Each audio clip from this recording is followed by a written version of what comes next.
Assalamualaikum warahmatullahi wabarakatuh. Kami tim debat dari Universitas 45 Mataram akan menyampaikan pendapat pada posisi kontra terhadap pembatasan kewenangan Bawaslu menangani pelanggaran pemilu pasca hasil perolehan suara nasional. Dalam teori The New Separation of Power, Bawaslu masuk ke dalam lembaga negara independen.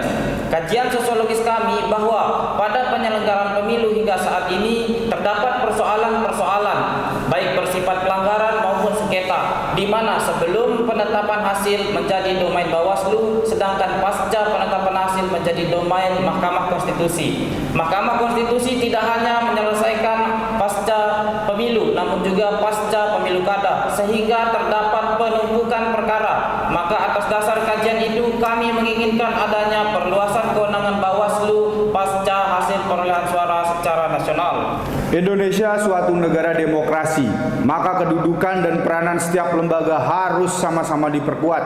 Sifat saling mengendalikan dalam hubungan check and balance akan tetap, tetapi jika lembaga-lembaga itu tidak berfungsi dengan baik, maka akan berdampak pada sistem demokrasi yang dibangun. Efektivitas peranan fungsi masing-masing sangat menentukan dalam sistem demokrasi.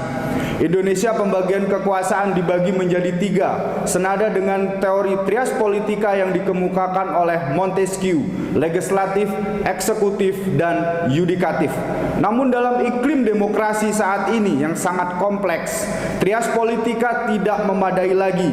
Berangkat dari kajian teoritis tentang The New Separation of Power, lembaga negara tambahan independen atau auxiliary state organ merupakan lembaga yang diidealkan, dalam arti bebas dari campur tangan kekuasaan manapun karena berada di luar dari ranah kekuasaan eksekutif, legislatif, yudikatif, dan namun pada saat yang sama, lembaga negara tambahan independen atau auxiliary state organ memiliki fungsi karakter yang bersifat gabungan di antara ketiganya.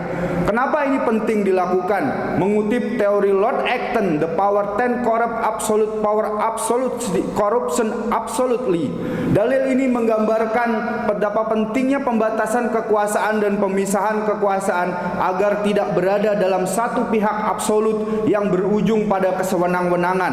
Lembaga negara tambahan independen sendiri mempunyai tugas dan wewenang yang berkaitan dengan lembaga utama atau the main states. Dari kajian yuridis kami, Bawaslu adalah lembaga yang dibentuk berdasarkan undang-undang. Sudah jelas beda kedudukannya dengan lembaga yang dibentuk berdasarkan undang-undang dasar. Jika melihat pada Undang-Undang nomor 12 tahun 2011 pada pasal 7 tentang hierarki perundang-undangan, lembaga yang dibentuk dari Undang-Undang Dasar merupakan organ konstitusi, sedangkan organ yang dibentuk berdasarkan undang-undang merupakan organ undang-undang. Kajian ataupun tafsir terhadap pasal 22E ayat 5 Undang-Undang Dasar 1945 kemudian ditindaklanjuti dalam Undang-Undang nomor 15 tahun 2011 tentang penyelenggaraan pemilu, di mana Komisi Pemilihan Umum, Badan Pengawas Pemilu maupun Dewan Kehormatan Penyelenggaraan Pemilu didefinisikan sebagai lembaga penyelenggara pemilu yang merupakan satu kesatuan fungsi pemilu. Jika dicermati, wewenang Bawaslu terbatas pada saat proses pemilihan umum, tidak pada penanganan pelanggaran pemilu pasca penetapan hasil. Kajian sosiologis kami mengutip CNN Indonesia, gugatan perselisihan hasil pemilu 2019 yang diterima di Mahkamah Konstitusi sebanyak 340 kasus, baik pemilihan legislatif ataupun pemilihan presiden. Jika melihat fakta, data tersebut membutuhkan berapa tahun untuk menyelesaikan hal ini. Pembatasan kewenangan Bawaslu dalam penanganan pelanggaran pemilu pasca penetapan hasil perolehan suara, justru ini akan menghambat proses demokrasi.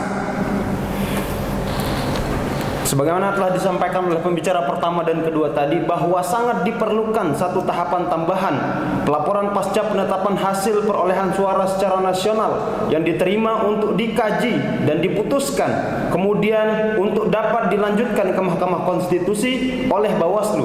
Pada posisi tersebut, Bawaslu sebagai filter atas laporan pelanggaran pasca penetapan hasil, dan Bawaslu dapat sebagai penggugat atas pelanggaran yang bermuara di Mahkamah Konstitusi. Saya kira hanya itu yang dapat kami sampaikan. Terima kasih. Wassalamualaikum warahmatullahi wabarakatuh.